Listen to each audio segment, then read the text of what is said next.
Testing 1 2 3. Testing 1 2 3.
Good afternoon, everyone. We have a few more folks joining us, so we're going to wait one more minute as others join, and then we'll get started shortly.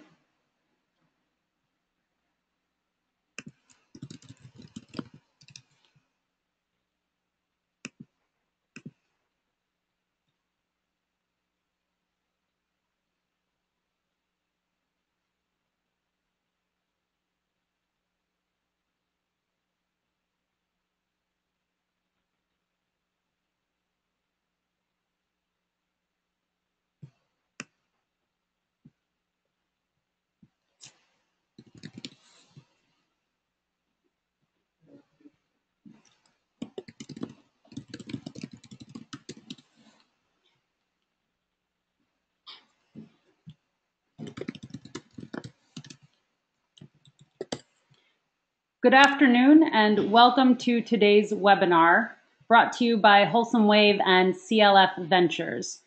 We are joined by FDA officials and local food systems experts today to discuss the proposed FDA Food Safety Modernization Act requirements for emerging food hub operators.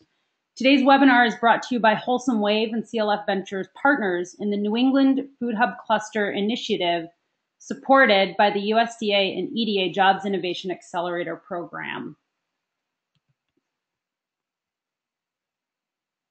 Our goal is to develop a cluster of healthy food hubs starting in New England through business development, piloting of a regional trade network, and facilitating access to financing.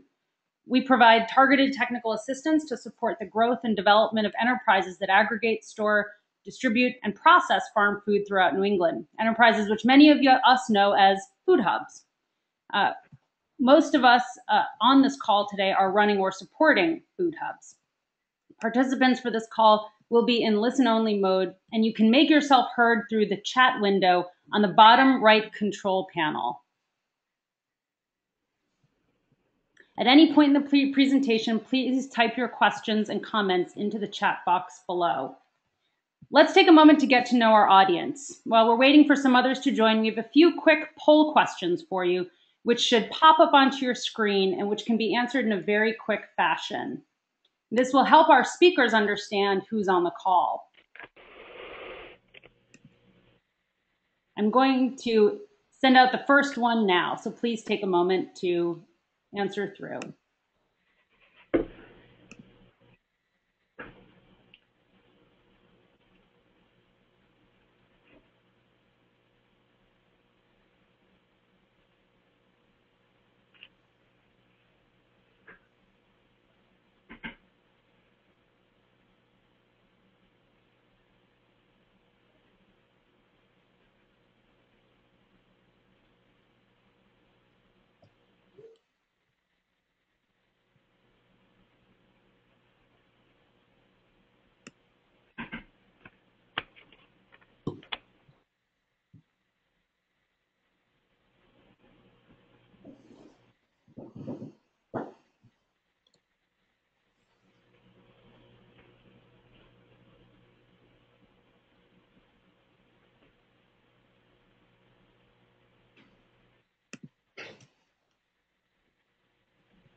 All right, so far we have a majority of nonprofit and advocacy organizations and food hub managers on, with a few farmers, policymakers, and processing facility folks.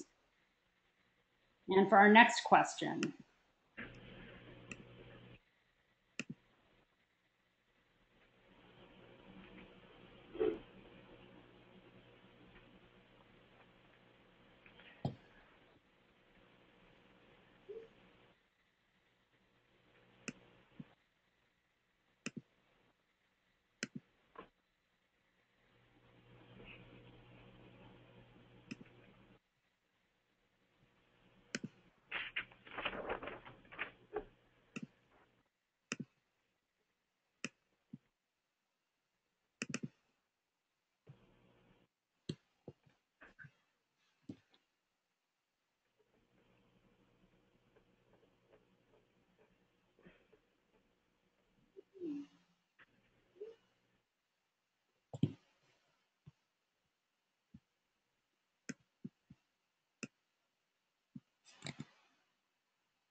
All right, so we have a variety of different sizes. The bulk of attendees on the phone are very small and large, qualified as or classified as large enterprises.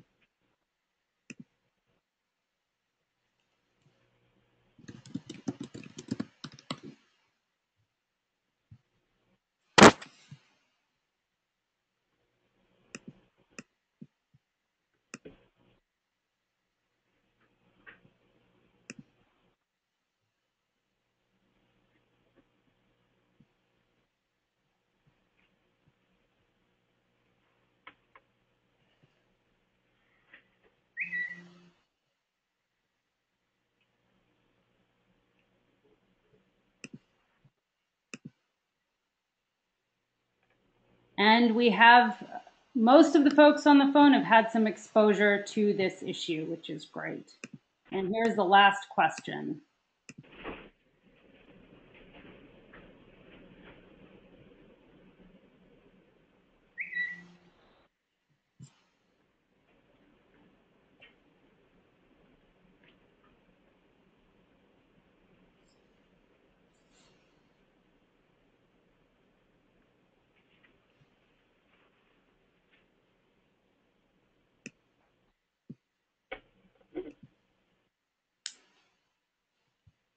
In terms of understanding, it looks like everyone is looking for a greater understanding of, the majority of folks are looking for a greater understanding of the proposed regs today. And with that, I will hand it over to Jasmine to take us through the agenda while we work to pull up the agenda on the slide. If you can't see it yet, you should see it shortly. Good morning. I'm Jasmine Tangway with CLF Ventures. Thanks everyone for joining today. We have a great lineup of speakers and over 96 participants, I believe, registered for today's webinar. It's great to see such interest in this topic. Through the work that we're doing together with Wholesome Wave, we saw a need for a targeted conversation with small and early stage business operators that aggregate, distribute, or process farm food products in order to better understand the impacts of the proposed FSMA rules on growing local food hubs. As you probably know, comments are due on May 16th for two proposed rules issued in January under the Food Safety Modernization Act. This webinar aims to help food hubs and related enterprises to understand the implications of the proposed rules in time to submit comments to FDA by the May comment period deadline. I'd like to take a moment to go over the agenda for today's webinar. Our speakers from FDA, ARSR, and Jenny Scott are going to provide some detail on the proposed rules, and that should take about 25 minutes. We'll have some time for clarifying questions after they run through their slides. We'll be accepting those in the chat window. Then we're going to have a panel of panelists from nonprofit organizations who are going to provide perspectives on the proposed rules based on their work with farmers and food hubs nationally. We'll then have question and answer for all speakers for about 15 minutes. Some questions have been already received in advance, and we'll be taking them in the chat window during the webinar. And then finally, we'll have a few minutes at the end to talk about next steps and resources that are available to you. And we aim to finish by 12:30.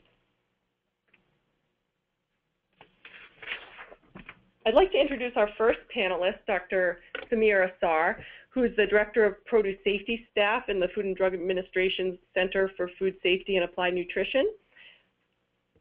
Since 2008, Samir has managed the development of FDA's policy, regulation, and guidance on produce safety, including those mandated by the Food Safety Modernization Act. And Samir develops plans for research, training, and compliance activities to target a safe and abundant produce supply. He works to create partnerships with produce safety stakeholders and has done some collaboration creating agreements aimed at protecting public health.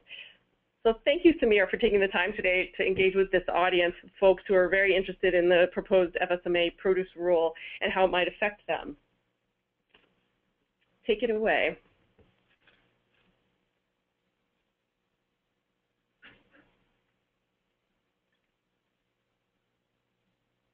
We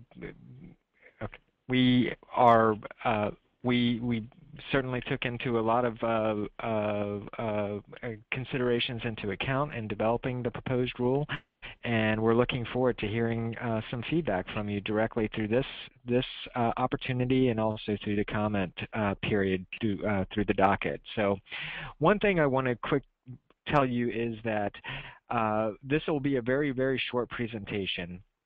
And there is information on our website through fact sheets that cover some of the key provision areas of the rule, as well as an overview fact sheet as well that I'd invite you to take a look at. So again, this is a very, very quick presentation touching on the high points. More detailed information is provided on the website, and then of course the rule itself will have the details of the requirements, as well as some preamble language that pertains to the justification for those requirements. Next slide, please. Okay, so key principles of the produce safety proposed rule considers risk posed by practices, commodities, and conditions. Taking into account the diverse operations that exist, and we've done a bit of outreach to the produce community in advance of the development of the produce rule, and took into account the things that are going on out there in the farming community in developing our rule. We've made sure that the rule is science and risk-based, utilizing the best available science to us, and we've identified routes of contamination that are pertinent to produce safety. We've also taken on the way that we've taken on a risk-based approach is that we've essentially excluded certain commodities that we believe to be low risk, including commodities that are rarely consumed raw, such as potatoes and sweet potatoes, and produce that are intended to be commercially processed with a kill step, such as canned tomatoes or canned green beans. And in that case, only documentation of verifying that intention is required. Also, we are very flexible with respect to laying out requirements, proposed requirements that, again, take into account the various shapes, sizes, colors associated with farming operations. We've allowed for additional time for small farms to comply. We've also allowed for variances as well, and this was, we were statutorily directed to allow for variances that basically allow states to petition for variances to certain requirements within the rule or the entire rule itself based on a statement of local growing conditions and evidence to show that what is being done by that operation is indeed equivalent or greater in terms of public health protection as what we are requiring. Also, for certain provision areas, we allow for alternative mechanisms. We take into account alternative mechanisms where you could show that what you are doing is indeed equivalent or of greater public health protection to what we are requiring, and therefore you would be in compliance with the rule. Next slide, please. The proposed rule sets out Part 112, Title 21 of the Code of Federal Regulations, standards for growing, harvesting, packing, and holding of produce for human consumption. Important here is that we cover farm activities, the manufacturing and processing activities are covered by the proposed regulation that you'll hear from Jenny about next. Next slide, please. Our framework considers, again, the diversity of operations that are out there, the broad range of crops and practices.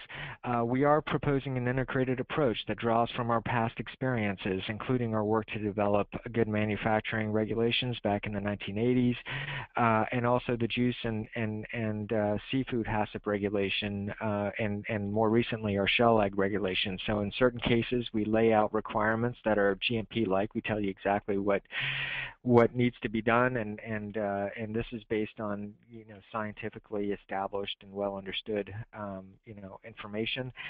In other cases, we require monitoring be done, and in other cases still for sprouts we require that a plan be developed, an environmental monitoring plan be developed. So drawing from those past experiences, drawing from the previous regulations that we've developed. Next slide, please. So quickly, who would be covered? Farms that grow, harvest, pack, or hold most produce in a raw or natural state, raw agricultural commodities, farms and farm portions of mixed type facilities. So if a facility is conducting processing activities as well as what would be considered farm activities, then the farm activities would be covered by the produce regulation. The other side would be the manufacturing processing activities would be covered by the preventive controls regulation. And Jenny will talk about, well, it's just important to note here that the activities that would trigger facility registration are those that would be covered by are currently covered by the GMP regulation, the existing GMP regulation, and would be covered by the preventive control regulation once it becomes finalized.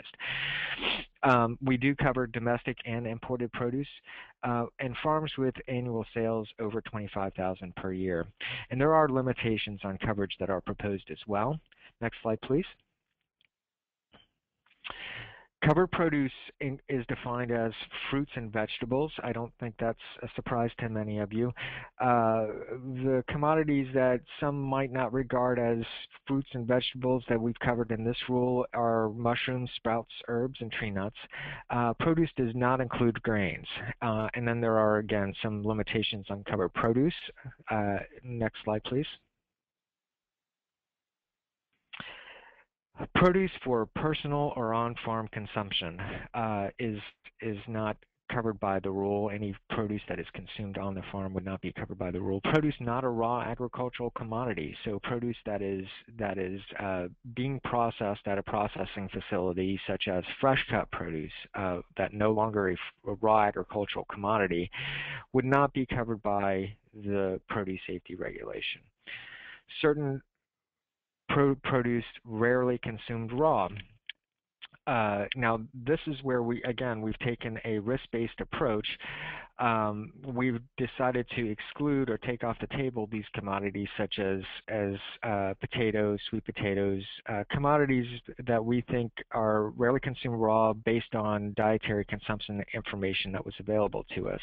And we explained the analysis that was done to come up with this list of, it's an exhaustive list of commodities that we exclude from the regulation, and we would certainly invite your comment on our analysis and that list of commodities. In addition, produce that is intended to receive a commercial processing with a kill step, again, such as green beans that are canned or tomatoes, canned tomatoes. Those commodities we consider to be low risk because they will receive a treatment sufficient to kill pathogens of public health concern, and therefore render that product, again, lower risk. And so everything else you have on the table include commodities that have been associated with repeated outbreaks in the past. Some have been intermittently associated with outbreaks, and some have never been associated with outbreaks. And the range of commodities is very wide. And what we've determined through a risk assessment that we conducted is that no matter among these commodities, if your practices are poor, it could lead to poor quality produce that would result in contamination and illnesses. So we do include in the regulation examples of commodities that would be covered by the regulation, and we certainly invite your comment on that. Again, farms with sales of less than or equal to $25,000 per year would be excluded from the regulation.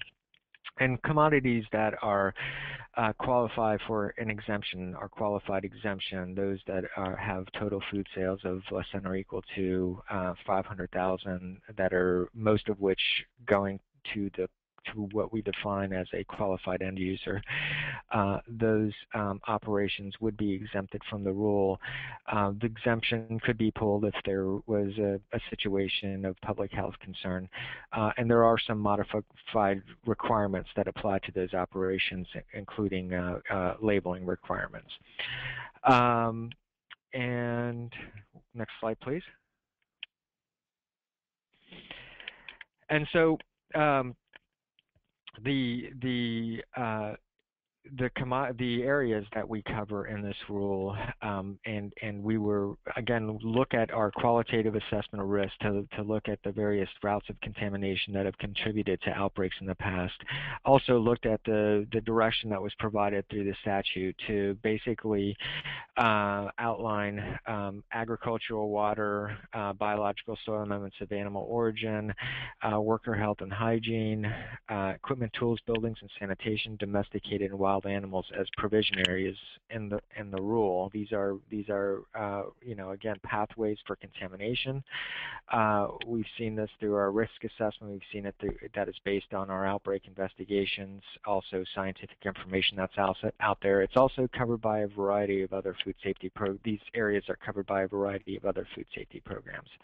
In addition to these provision areas, we do have a section that specifically covers sprouts because of the unique nature of sprout production. Also, we have a section that covers growing, harvesting, packing, and holding of fresh produce in general. And this basically puts forth proposed requirements for operations that are producing both commodities that are excluded by the rule and therefore not being subject to the same, level of care as what the rule provides for, as well as commodities that are covered by the rule and the controls are being enforced or in place. And so making sure that those commodities are segregated and the common equipment is cleaned and sanitized as necessary. So that is essentially a very, very quick overview of my presentation. One of the key aspects of our proposed rule, and is also with the preventive controls regulation, is that we do allow for staggered implementation of the compliance implementation of the proposed rule. I can discuss that a little bit more detail, but essentially we define very small operations, and other operations. And for very small operations, we allow for 4 years for those operations to be in compliance 4 years after the effective date. And then we tack on additional 2 years for water requirements, understanding that there are some issues that there may need to be some additional time to comply with some of those standards that are numerically based. So with that, I will essentially hand it over to Jenny to cover the preventive controls regulation. Thank you. Thank you, Samir. Our next panelist who's going to address the preventive controls rule is Jenny Scott, who's Senior Advisor to the Director of the Office of Food Safety at the Food and Drug Administration Center for Food Safety and Applied Nutrition. In that position, she develops and implements policies, regulations, and guidelines related to food safety and provides technical expertise in a variety of food safety areas. She currently leads both the Work Group for Preventive Controls Rule for Human Food and the Work Group for Preventive Controls Guidance for Human Food. Thank you. Can I have the next slide? And again, I want to emphasize that we are going through some slides fairly quickly. There is a more in-depth slide set available on our website on the FSMA webpage. The proposed rule for preventive controls is titled Current Good Manufacturing Practice in Hazard Analysis and Risk-Based Preventive Controls for Human Food. That's quite a mouthful. It's a new 21 CFR Part 117 that incorporates not only the requirements for hazard analysis and risk-based preventive controls that the Food Safety Modernization Act requires, but it also updates our good manufacturing practices. Next slide. Facilities that manufacture, process, pack, or hold human food are the facilities that would be covered by this Subpart C, or the subpart that deals with hazard analysis and risk-based preventive controls. And in general, these are the facilities that have to register with FDA under Section 415 of the Food, Drug, and Cosmetic Act, which was created by the Bioterrorism Act of 2002. So a facility that does not have to register is not covered by this, but not all facilities that have to register would be covered by these requirements. It applies to both domestic and imported food, and we are proposing some exemptions and modified requirements. Next slide, please. The first exemption is one that was required by the Food Safety Modernization Act, and that deals with a qualified facility. There are two ways in which a facility can be a qualified facility. One is to be a very small business, and we have proposed 3 separate definitions of a qualified business based on sales volume, and we're asking for comment on these different proposals. Another way to be a qualified facility is to have food sales that are averaging less than $500,000 a year over a 3-year period, and more than half of these sales go to qualified end users. A qualified end user is the consumer itself, so someone that's selling direct to the consumer, or someone that's selling to a restaurant or retail operation that's in the same state or within 275 miles of the facility. Next slide, please. This slide has some other exemptions, again, that were required by the Food Safety Modernization Act, foods that are subject to our low acid canned foods regulations for the microbiological hazards that are addressed in that regulation. Foods subject to our seafood and juice HACCP regulation, dietary supplements, and alcoholic beverages. Next slide. Food Safety Modernization Act also allowed us to look at a couple of areas and decide whether or not exemptions or modified requirements should apply. So we took advantage of that, and we have indicated that facilities such as warehouses that only store packaged foods that are not exposed to the environment would be exempt from the requirements to do a hazard analysis and implement risk-based preventive controls, with one exception. And we have modified requirements where a facility is storing packaged foods for which refrigeration is required for safety. And in that case, they have to have temperature controls, and they have to monitor the temperature of the storage facility. They have to do verification of this and keep records for us to look at. Next slide, please.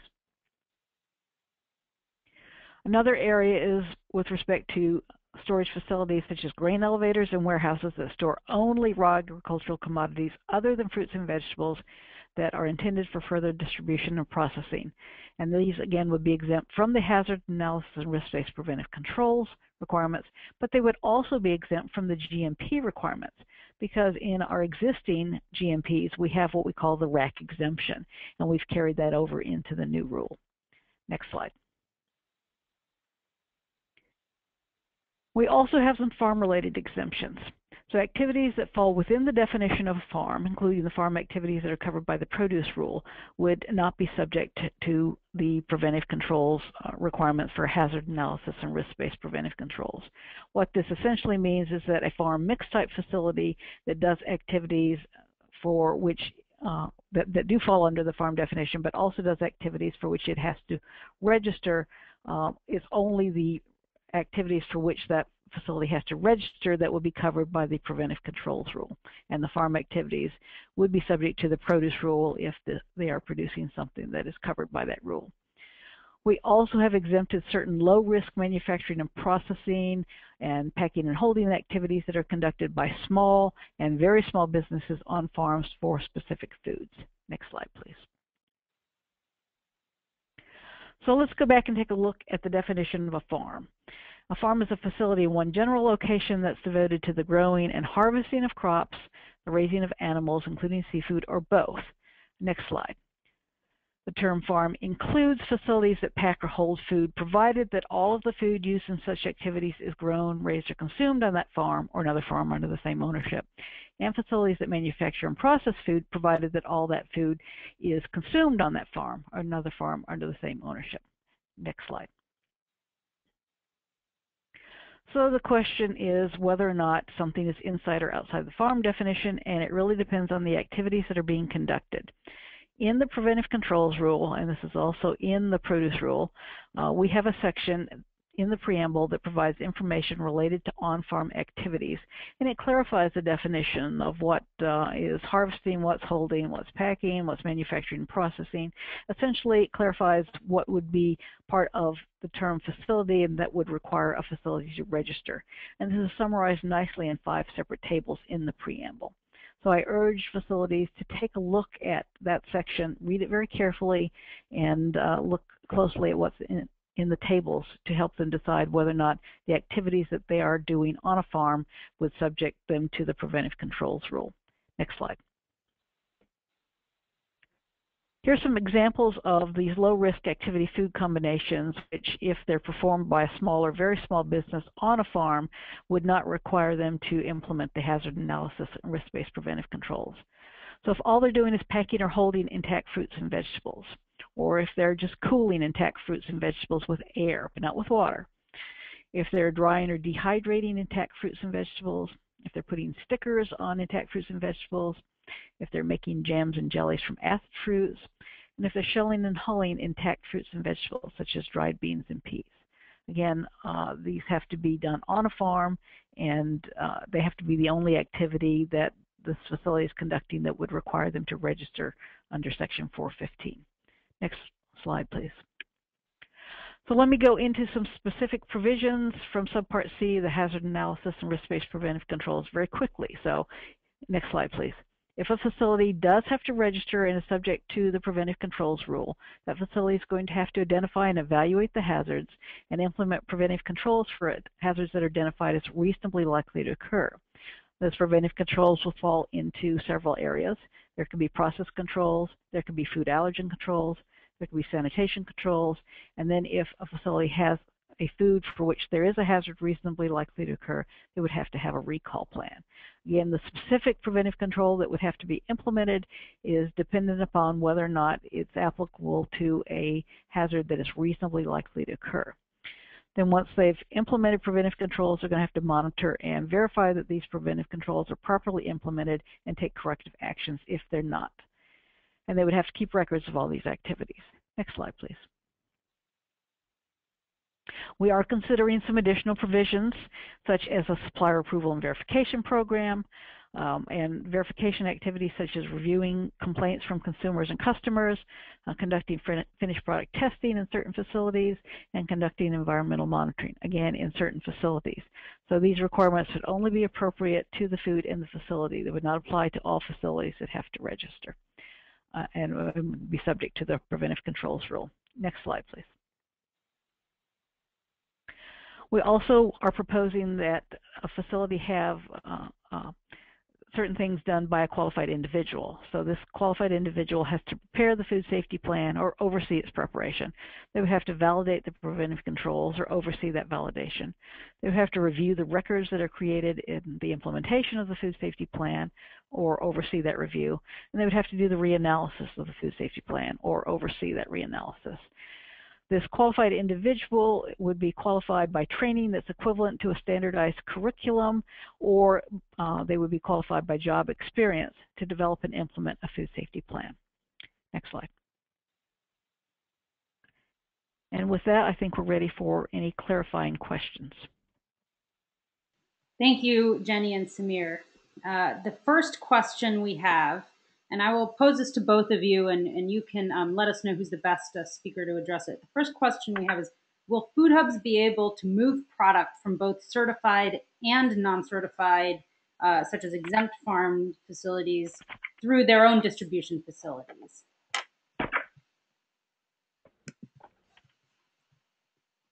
Well, that's an interesting question. It's not a question that we specifically address in our rule or the preambles, so we would suggest that the questioner submit that question to the docket so we can address it in any final rule.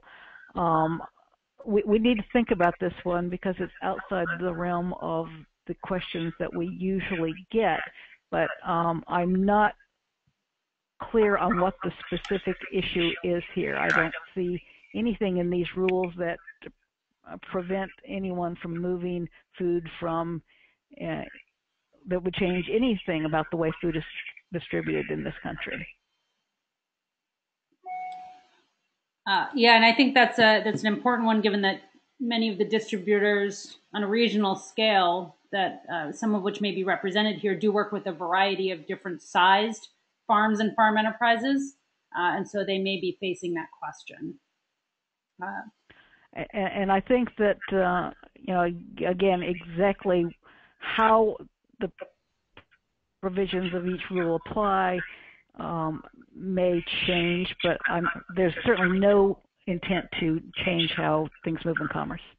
The next question is, would you please clarify what fruits and vegetables that are consumed raw would be exempt from the new law and why? Okay, I touched on this a bit during the presentation. The fruits and vegetables that would be considered exempt are those that are raw agriculture or meaning those that are frequently consumed raw and rarely consumed raw, I'm sorry. Rarely consumed raw or fresh fruits and vegetables, including sweet potatoes and potatoes and so forth. And this is based on dietary consumption information that we've analyzed through what we call the NHANES database. And based on that analysis and objective criteria, we've provided this exhaustive list of commodities that we would exempt from or exclude from the proposed rule. In addition to those commodities, produce that is intended to be commercially processed with a kill step is exempt from the rule. Other than those produce, there would need to be some documentation to show that the produce produced at the farm would be being directed to that commercial processing. So those are the two areas that we've exempted produce. Great. Next question is, will organic certification meet any of the food safety plan validation of preventive controls steps being required to be met by a qualified individual? For example, we have organic handler certification, which would seem to meet some of these requirements. Again, to become a qualified individual, someone has to have completed training according to a standardized curriculum that is being developed by a Food Safety Preventive Controls Alliance. So if the specific organic training is consistent with the standardized curriculum, then that would be sufficient to qualify an individual. But also remember that an individual can be qualified through job experience if his job experience has been in the development of and implementation of food safety plans.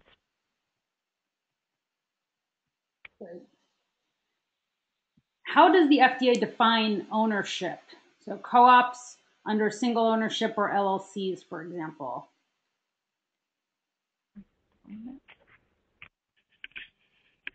This is an area that we're looking for some input on. We do not specifically define ownership within the produce rule. We put out some considerations with respect to such areas as general location of a farm, and what we would invite you to do is to provide some comment on what you would regard a definition of an appropriate definition of ownership to be.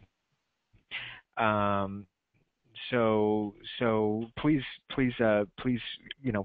provide some of your thinking about this, provide any evidence or information to support your thinking, and we would certainly take that into account as we work to finalize the produce safety rule. Thank you, and I think that's an important window that we're hearing, is that there are a number of areas where you are inviting comment and direction and input. And we'll note ownership and moving product between certified and non-certified facilities as two areas. There's another clarification question of, could you explain more about what is meant by consumed on farm? Basically, that means that a farm can manufacture or process food in order to feed the people that live and work there. This is something that derives from our Bioterrorism Act, and it is essentially so that people can be fed on the farm. Got it. All right. With that, we will move to the perspectives section. We have one more clarification question, which is a big one that I know you touched on a little bit, but is worth mentioning. For farmers, how do these rules compare or differ from USDA GAP certification? So there are two, I guess, varieties of the GAP certification. There's one that's based on our Good Agricultural Practices guidance document that we issued in '98, and then there's a GAPS harmonization, audit form as well that is being utilized by USDA. We obviously took into account our GAPS guidance in developing the rule. We also took into account the GAPS harmonization effort that was led by industry a while back.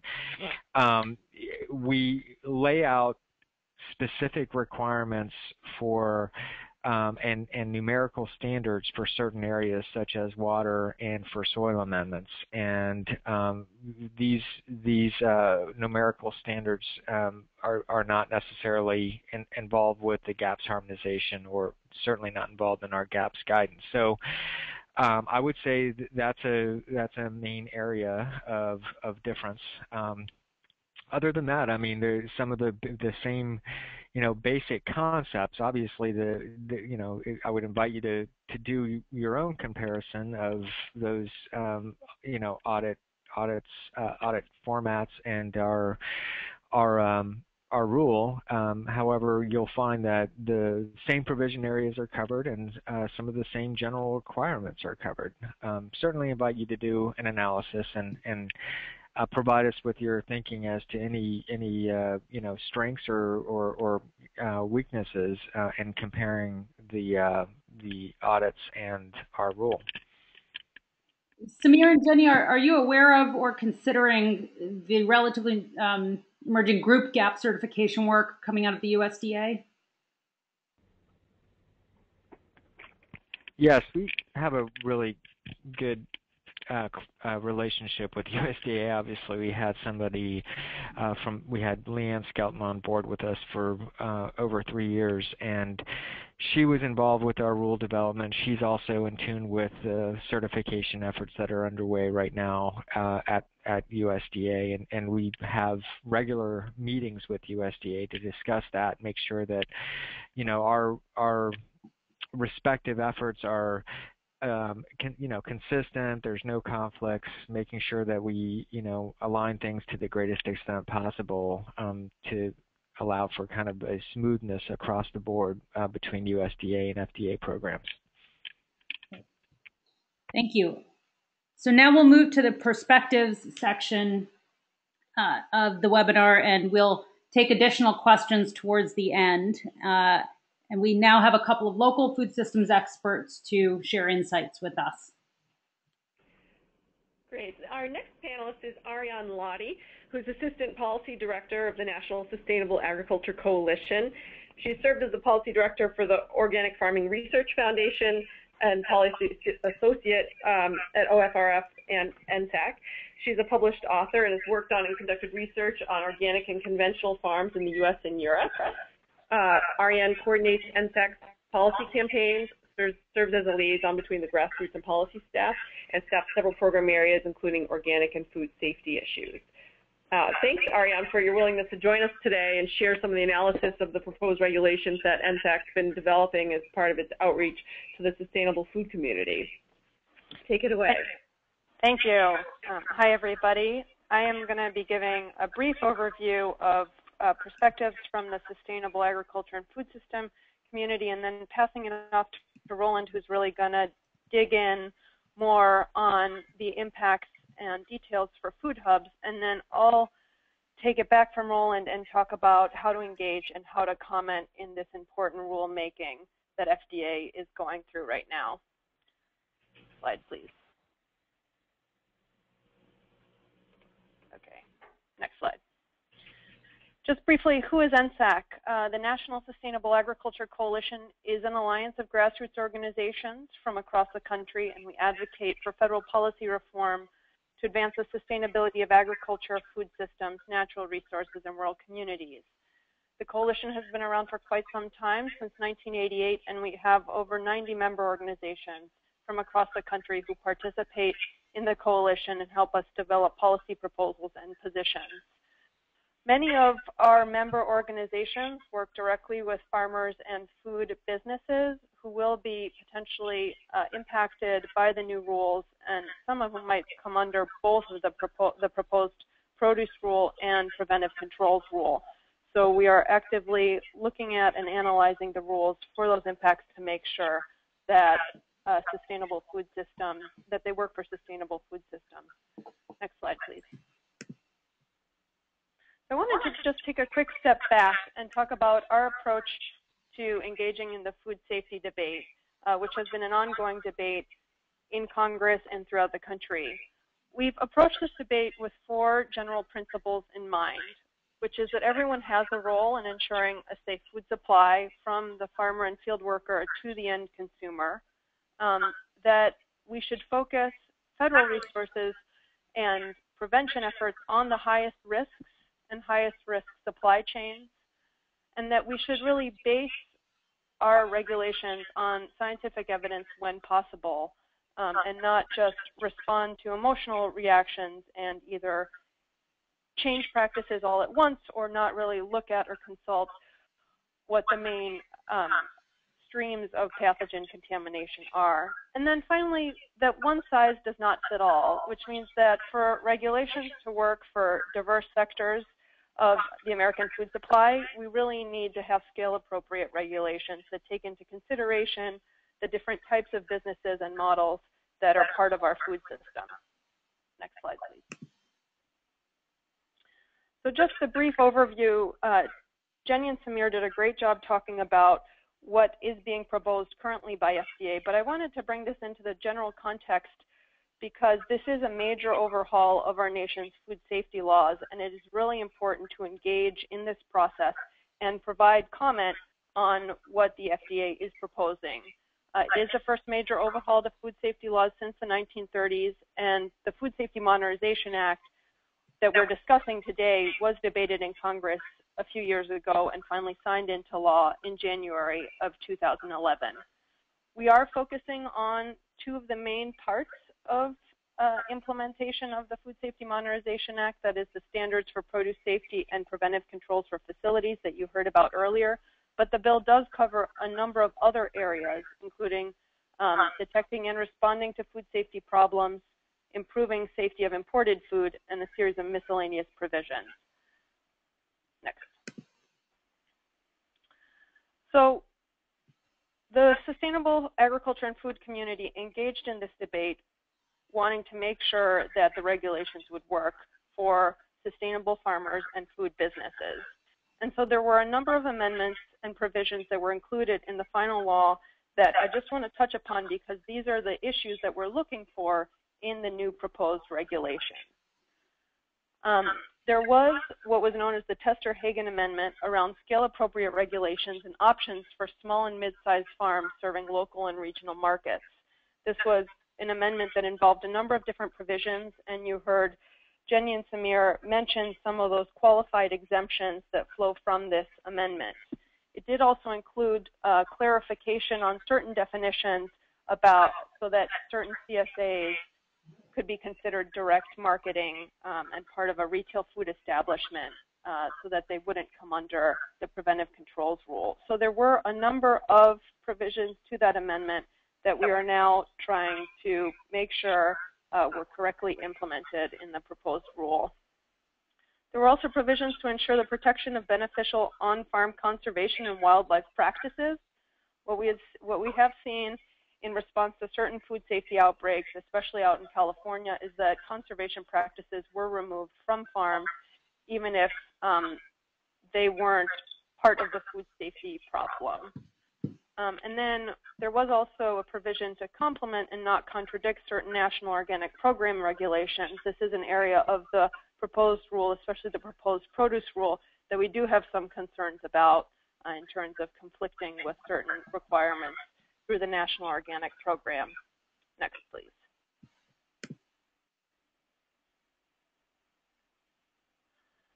There are a few other provisions that are really important to local and regional food systems and sustainable agriculture. One is really minimizing extra regulations for low-risk processing that is part of value-added production, making maple syrup, making jams and jellies. And this is something that Jenny talked about in her presentation, but this came from a concerted effort to make sure that we are focusing regulations on the highest risk. There were also provisions to streamline and reduce unnecessary paperwork for farmers and small processors, to allow farm identity preserved marketing as an option in place of government traceback controls. And there was funding for training through a new competitive grants program to really get at the point that training is really the way we're going to build capacity throughout the food system for preventing and responding to food safety problems. Unfortunately, there hasn't been any funding for this competitive grants program yet allocated, but there is still a really important priority on training farmers and food processors on food safety practices.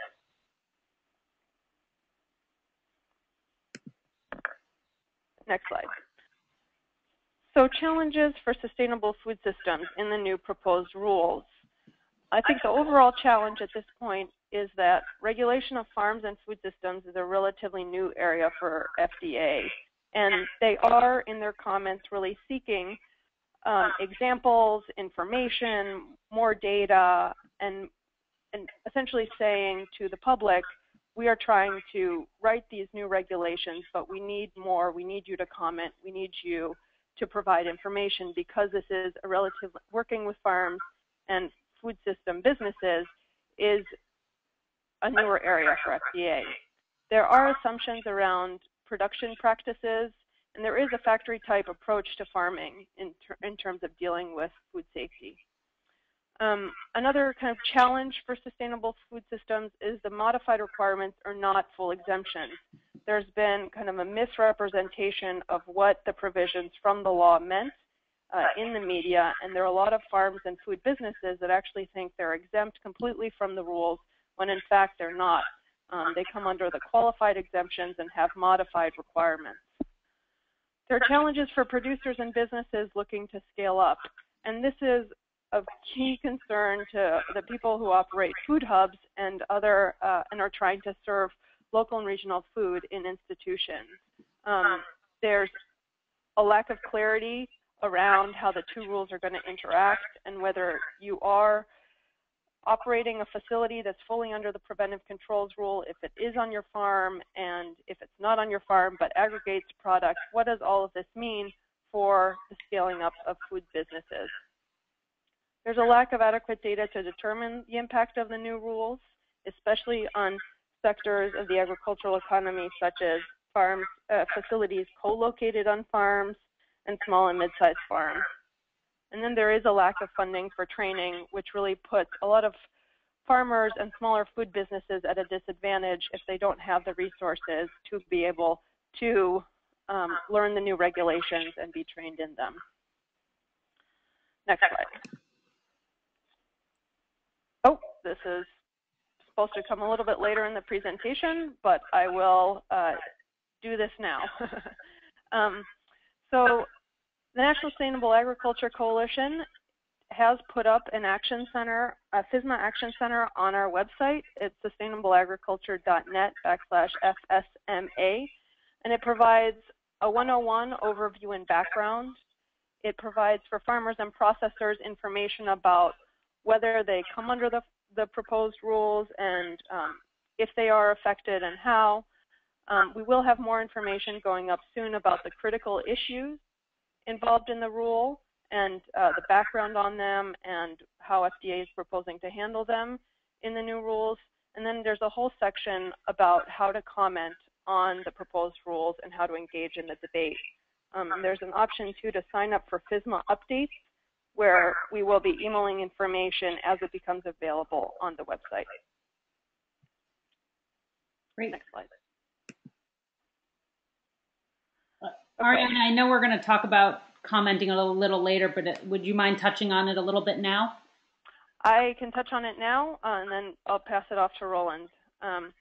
So commenting on the proposed rules, as both Samir and Jenny have indicated, and I've mentioned a couple of times in my presentation, FDA is looking for comment on the entire proposal, on specific things, wants more information, is looking for more data, and this is a key part in the process to ensuring that these regulations work for small and mid-sized farms, local and regional food systems, and food businesses as well. So comments on the proposed rules are due on May 16th, although yesterday we did hear from an FDA state liaison that that comment period has been extended, but we haven't received official notice about that yet, so we're still saying May 16th for the comment period. Anyone can comment to FDA, and FDA will read every comment. And we provide a number of tips for successful comment writing on the website, and actually provide, step-by-step instructions for going to regulations.gov and what makes the most sense for making an impactful comment. But essentially, successful comments include a story or kind of information about how the rules will impact you and your farm or your food business. It's important to keep it polite and avoid profanity. I think there is a lot of concern and a lot of fear out there about what these regulations mean, but I think we've heard on the call that Jenny and Samir are trying to work on these regulations and make them work, so people are on the receiving end of those comments. But we do want to make sure that you have a clear ask for FDA. You say, this is a problem, I have a concern about this, and I want you therefore to fix this and do this in the final rule. In fact, we'll be providing guidance to people who would like to comment and organizations who would like to comment on a variety of issues for what some asks might be. And then it's important not to exactly copy someone else's comment. You can make the same or similar points, but your comment must be unique to kind of count in the overall count that FDA makes of comments. So I do provide the web link right there, sustainableagriculture.net/FSMA/speak out today for guidance on how to comment.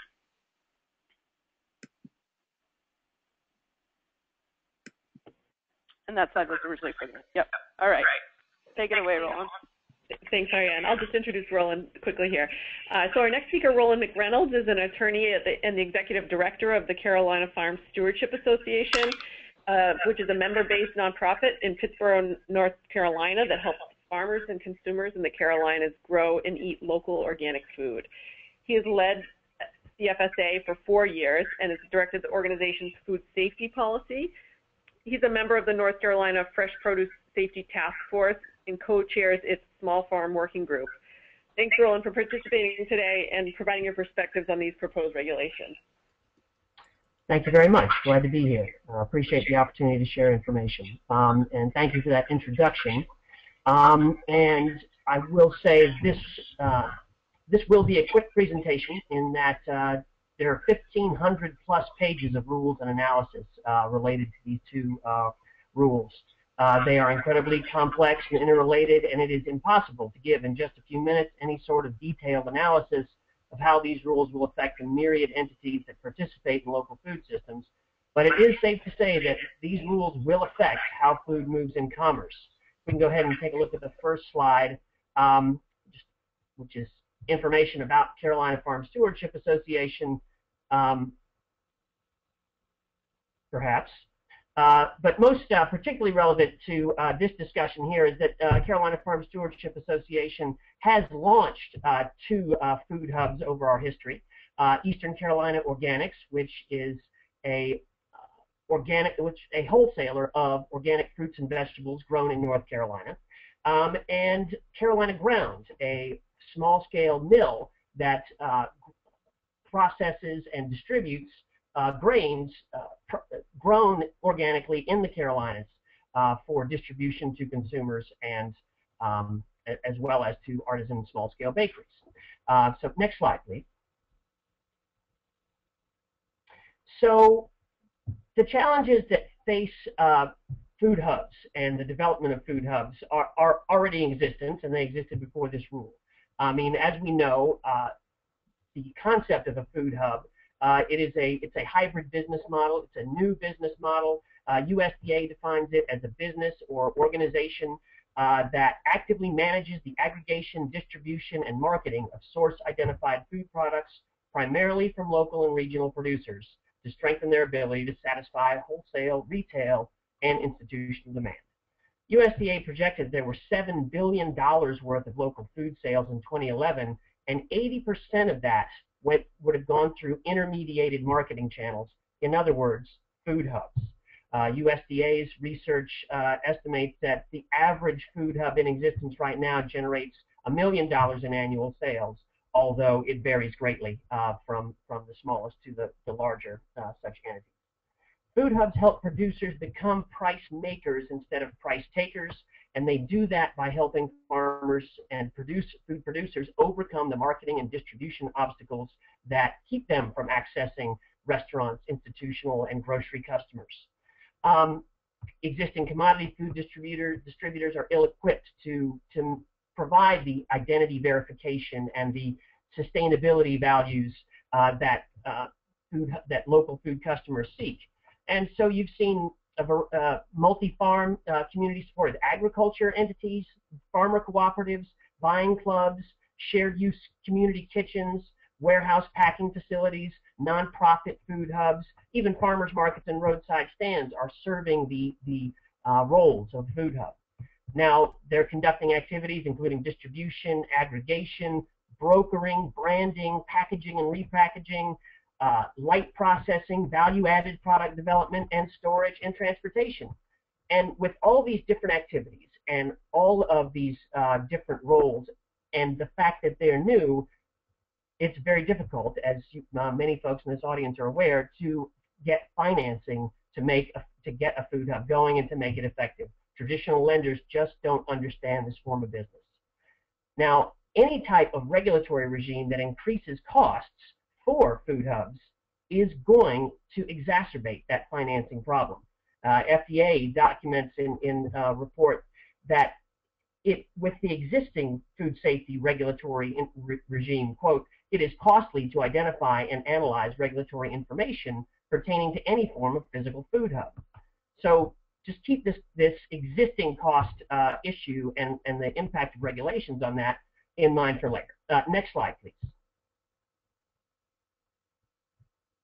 Pardon me. As Jenny and Samir talked about, the definition of a facility comes out of the Bioterrorism Act and is enhanced under the Food Safety Modernization Act. And whether or not your food hub is subject to the produce rule or the preventive controls rule or both really hinges on that definition of a facility. And again, to quote the regulations here, any establishment, structure, or structures under one ownership at a general physical location that manufactures, processes, packs, or holds food for consumption in the United States is a facility, and a facility may consist of one or more contiguous structures, a single building. It may house more than one distinct facility, and a single building can house more than one distinct facility. Manufacturing activities under existing regulations are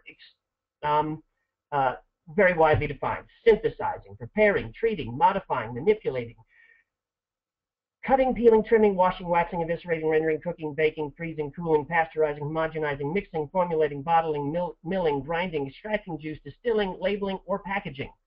That's processing. Now, if you conduct those activities, generally speaking, you have to register as a facility under existing law.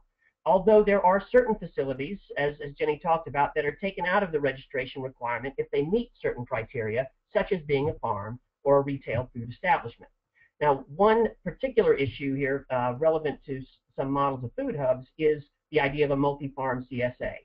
Congress required FDA in the Food Safety Modernization Act to explicitly include in the definition of a retail food facility that CSA, or Community Supported Agriculture, and to clarify that CSA fits into the definition of a retail food establishment that would therefore not be subject to registration. But that definition, that clarification is not in those existing regs. So that is definitely an issue for concern and comment from people in this community.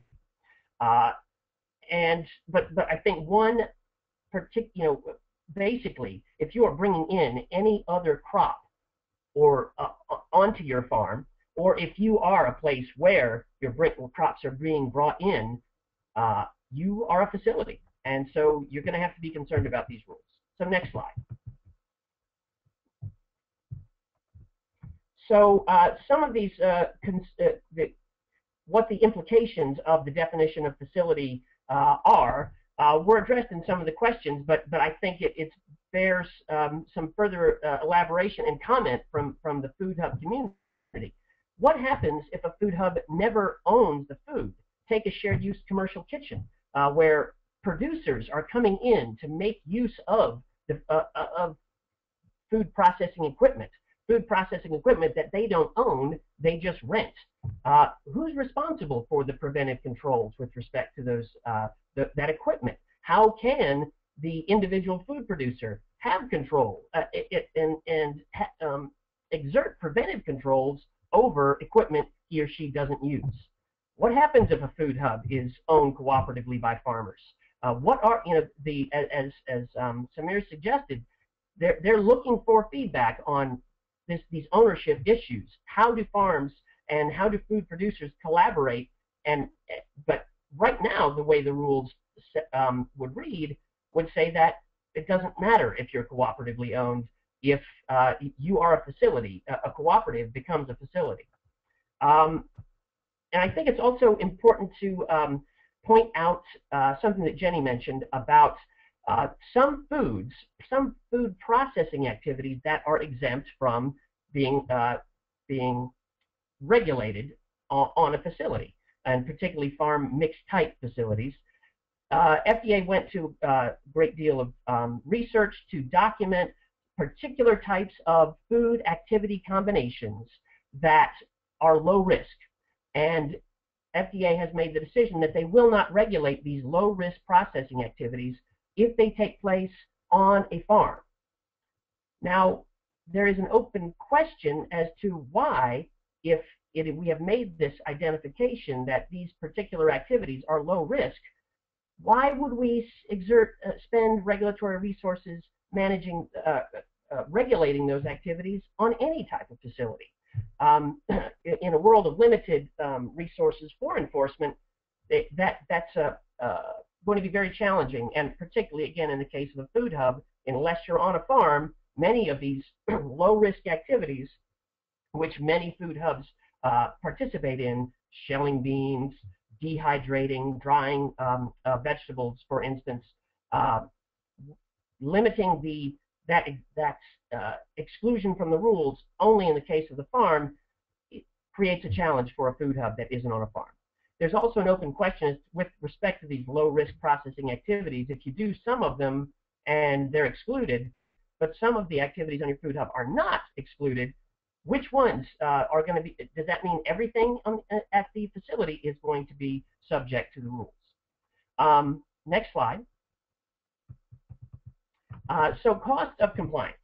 FDA's own data, and this is their economic impact analysis of the report, of the preventive controls rule, they estimate that 73% of the cost of compliance will fall on firms with less than 20 employees.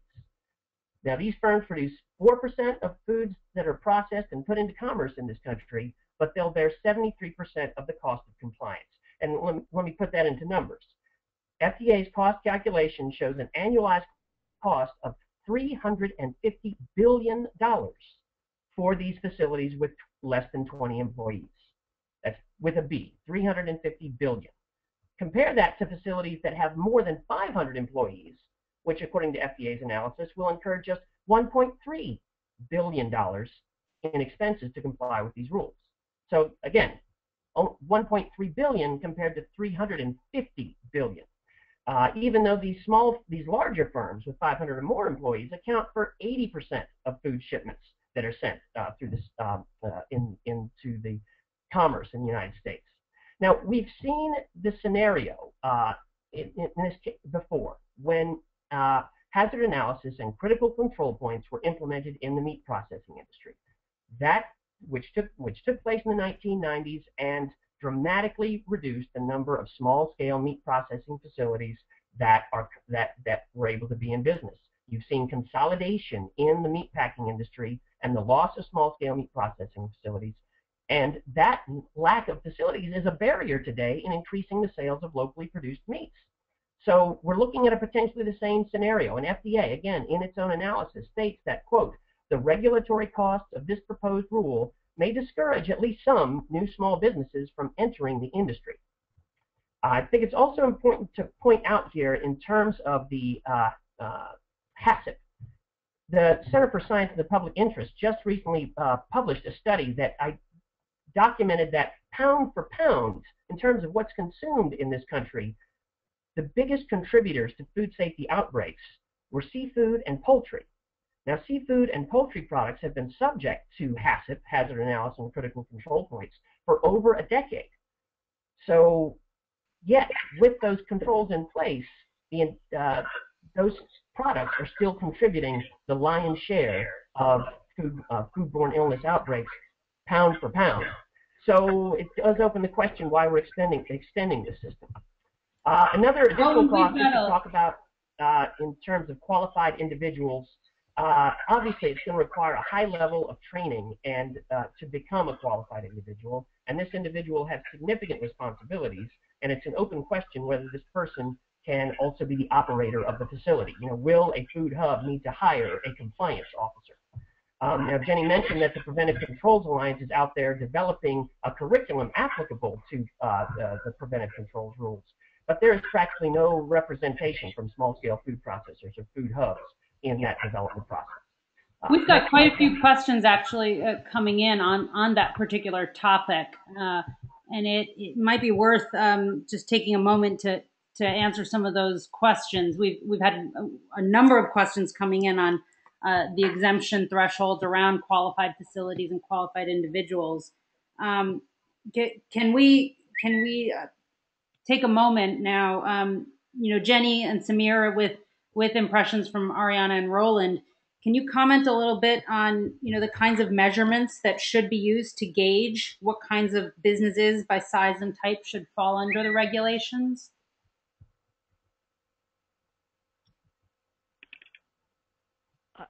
This is Jenny. I think that Roland is raising some very interesting questions, and it's an area that we have requested specific input on. We would appreciate input on the regulatory impact analysis, and we will certainly look at this issue. We are very concerned about burdening small and very small businesses with any requirements that we don't think are necessary for food safety. And so, you know, please, those of you who operate small businesses, please tell us about your business and what you do to make food safe and why you think that these food safety regulations should not apply to you.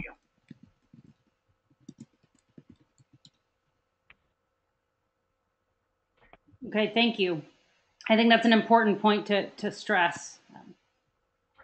Roland? And yeah, I appreciate that. And I think the next slide actually talking about qualified end users and exemptions might be helpful here as well.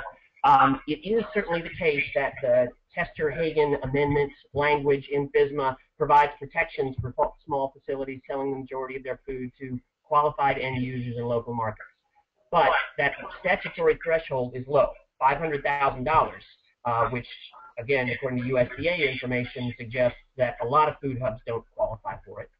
And food that isn't regulated under FSMA counts against that $500,000 limit. So if your food hub both provides storage for produce as well as freezers in another location for farmers to store to keep their meat, well, that any sales of that meat are going to count against the $500,000. So it's not just your produce sales. And it's really important to understand that FDA can withdraw the exemption if it believes that there are material conditions that might be a threat to the public. And the thing is, there is no definition of material conditions in the language in the proposed regulations. In fact, there is no precedent for this language anywhere in the Food, Drug, and Cosmetic Act. It's undetermined what evidence will lead to a determination that material conditions exist. And if it turns out that the FDA was wrong in accusing you, there isn't a mechanism in the rules to get your exemption back. I think it's also important to recognize some existing examples of how this might be implemented. Right now, in the East Coast of the United States, FDA is undertaking extensive testing and inspections of cantaloupe packing houses. This is across multiple states, and it's triggered by the events of the last couple of years of a couple of food safety outbreaks related to melons produced in farms that aren't in California. So is the mere act of packing cantaloupes going to be a material condition that would trigger you not being able to get an exemption? Another example is investigations of farmstead dairies in Pennsylvania and New York that have been subject to ramped up inspections over the last several months. Is making cheese on a farm going to be a material condition? Next slide, just to finish up here. I think it's really important to recognize a substantive difference between these rules and existing good agricultural practice and GHP, good handling practices, which GAP and GHP have been effective market-based solutions for protecting food safety. And they're both systems that have a tolerance for variance. You don't have to get a 100% on a GAP or GHP audit in order to still produce safe food and be able to stay in business. Now, it's true the FSMA rules set some numerical standards that are different from GAP and GHP, but that's not the only difference. With the rules, there is no tolerance for errors. They don't establish any tolerance for errors. You must do everything that is in there. And so that's a substantive difference from existing marketing-based systems. There isn't clarity in the rules right now that group GAP systems would be allowed. And I do think it's important to, the question was asked, will facilities have to buy food only from GAP certified farms, for instance? It's not in the rules right now that you do, but as FDA notes, they're considering supplier verification as one of the elements of the preventive controls rules, which would potentially include requiring purchasing produce only from GAP-approved farms. So that is certainly something that needs comments. Just to summarize, I think the goal of food safety regulation should be public health promotion. In order for these rules to be truly risk-based, as Congress intended, the risks in the new distribution model of food hubs and local foods ought to be documented in order to develop and apply reasonable regulations. Otherwise, we risk grinding food hub development and local food systems to a halt. As written, clearly these rules will affect how food moves in commerce. To paraphrase Hamlet here, there are more things in local food distribution than are dreamt of in the proposed FSMA regulations. And that wraps up my comments. Thank you. We're going to open up the Q&A now. We have quite a few questions that have come in. Why don't we start first with turning to Jenny and Samir. Jenny and Samir, you heard a number of concerns raised in Ariana and Roland's comments and presentation. Can you respond to some of the concerns that you heard that resonated?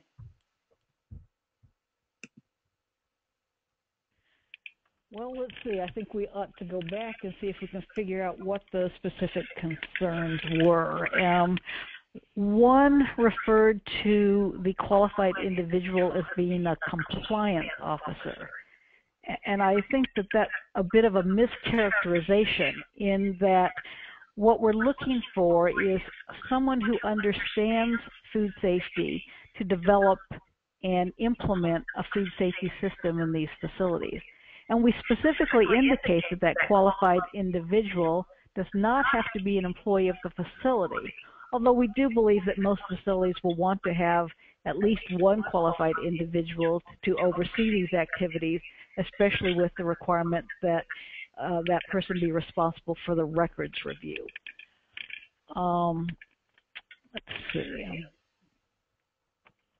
If I could interject there, it's certainly true that what Jenny says is correct. In terms of the responsibilities of this person, they do not fit well within in terms of having to verify and test and all the requirements that are created by the preventive controls rule. It is unlikely that an individual on a current food hub business staff is going to have the time and bandwidth to carry out those activities. So it's going to mean more personnel is the broader point. So that sounds like an important opportunity for comment and a suggestion. We have another question that I'd like to transition to a bit around aggregation of raw agricultural commodities. Aggregation is a key activity of food hubs. And one question that came in poses that it seems as if the rule penalizes aggregation. Can you talk a bit about the risk-based analysis behind this and the interpretation that it penalizes aggregation? And I would imagine that's for Jenny and Samir first, and then Ariana and Roland, I invite you to comment. I think that first we would have to have more information on why the questioner thinks that this penalizes aggregators. The rule is targeted to those who manufacture, process, pack, or hold human food. And so an aggregator would fit in there as a facility that holds human food. So they would have to do a hazard analysis and implement preventive controls or have a food safety plan for when they identify hazards reasonably likely to occur. And so it all comes back to controlling the hazards in food, making food safe. We would certainly be interested in hearing comment from aggregators as to what they think these requirements would mean for them and what they think that they would have to do and what they think the costs are associated with that. We certainly don't want to mandate requirements just for the sake of mandating them, that we want to be putting requirements in place that will have an impact on food safety. But we are also constrained by the language of the Food Safety Modernization Act. And so we would encourage people to look at what the statute says and try and give us a proposed solution that is consistent with the mandate of the statute.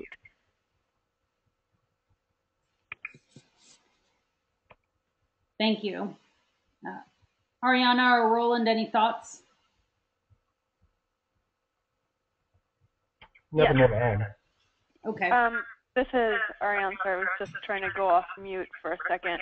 I think one of the challenges overall with the proposed rules is part of the approach that is laid out in the preambles to the proposed rules about raw agricultural commodities, and that a farm's main purpose is to produce raw agricultural commodities. And in fact, farms are kind of multi-pronged businesses that not only produce agricultural goods, but also need to sell agricultural goods and get them ultimately to market. And that often triggers a number of different activities that are potentially outside of the farm definition, some of which might fall within the farm definition and some of which might fall outside of that definition. And so I think as folks think about how to comment to FDA about this issue and how FDA has approached kind of the division between a farm and a facility, it's important to think about the fact that farms are businesses that not only produce raw agricultural commodities, but also have to sell raw agricultural commodities as well. I would underscore that that definition of multi-pronged business with the importance of supporting small farm enterprises as well. Many of those other activities that Ariane's referring to are, contribute important higher margins to supporting the whole farm enterprise. So from a business development standpoint, that's a pretty important broader definition to understand for a farm. We certainly see that in a number of the organizations we work with. This next question is for everyone, although I would put it first maybe to Ariane. How can food hubs best help their farmers get up to speed? That's a great question because as kind of Jenny and Samir have mentioned, they are looking for information. They are looking for comments on these business models. And so one of the ways to do that is to start raising awareness about the fact that these proposed rules are out there and look at the resources that we provide on our website at sustainableagriculture.net/FSMA. And we do provide, in addition to kind of the overview and more information about issues and whether you are affected, we do provide additional resources and links to additional resources, and we'll be putting up actual links to the parts in the rules that people might want to read for themselves to be able to think about how what FDA is proposing impacts their farm or food business. And in some of those additional resources, we also link directly to FDA's materials. They have frequently asked questions. They have resource pages on both of the rules. But I think some of the material that's hardest to find and that really impacts this sector of the food system is around the interaction of both rules and really at that line between a farm and a facility. And so there's still a lot of clarification to be made there, and we're trying to provide that information as it becomes available. But I think the most important thing is for people who operate food hubs to let the growers supply them know about this and get them engaged to comment. Thank you. Well, one more question, and I will put this to Roland first. There's a broad question around how FSMA impacts farm-to-school efforts. And I would even maybe stretch that out. Farm-to-school is obviously one of the initiatives that is coming out of the surging consumer demand for local food. And we see a variety of different organizations, not just established businesses and enterprises, responding to this, whether it's nonprofits or food banks. How does FSMA affect farm-to-school efforts and the organizations involved? Well, to the extent those entities that are seeking to facilitate farm-to-school transactions are aggregating or in any other way, packing, repacking, holding food that's supposed to go into school systems, let alone processing, cutting carrots down into baby carrots. They are fully in the subject to the preventive controls rule at the very least. Great. Thank you. Sorry, this will be the last question, and I'll direct it to Jenny and Samir. We have another question around business size. What other measurements besides sales in dollars can help? Are you looking at and are you considering to help determine the size and type of business that would fall under regulations? I think at this point in time, we are open to considering all options there. We have discussed some of this in the regulatory impact analyses that accompany both rules. We did look at the size based on other factors as well, and we simply lacked data to be able to do it in other ways. So if someone could provide us with data as to how we could structure this in a different way, we would certainly be willing to take a look at that. And I just wanted to point out something with respect to something that Ariane said with respect to a farm's activities and those certain activities pushing them into the requirement for the preventive controls rule. Again, I refer people to the Section 8 in the preventive controls rule that discusses all of the definitions.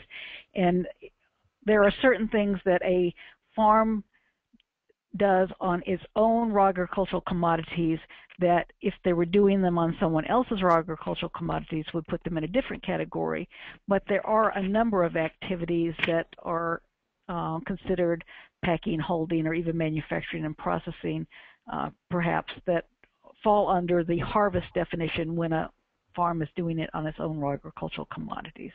So people need to look at that very carefully. And these include things like cooling and threshing and filtering and sifting, things that a farmer would do to get these products ready for market. Thank you. And we will move to wrapping up now. Great. This has been a really valuable conversation, and I want to say thank you to all our speakers. And if you could hear the audience, they would be applauding right now. Unfortunately, you can't. But we wanted to wrap up with some information about the commenting process and additional resources. Questions and comments on the produce and preventive control rules are due on May 16th. So as Ariane mentioned, it sounds like that's going to be extended, and there'll be a date announced for a new deadline, it sounds like.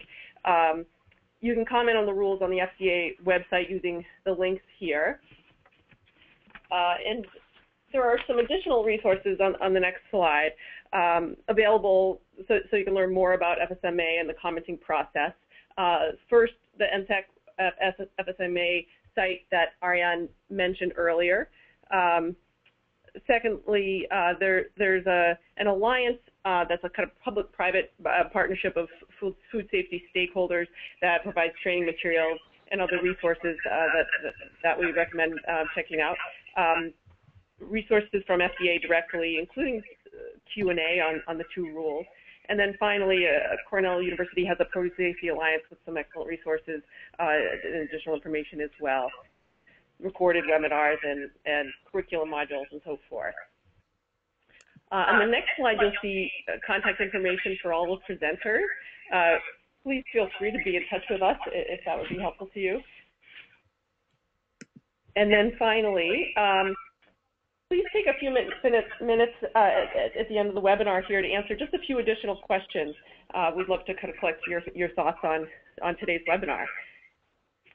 We will have the recording available, and if you'd like to access it, please let us know by responding to the email that you'll receive shortly, which I believe will include the slides and allow you to access the links that I just mentioned. So thank you, and this concludes our webinar today. Thank you all.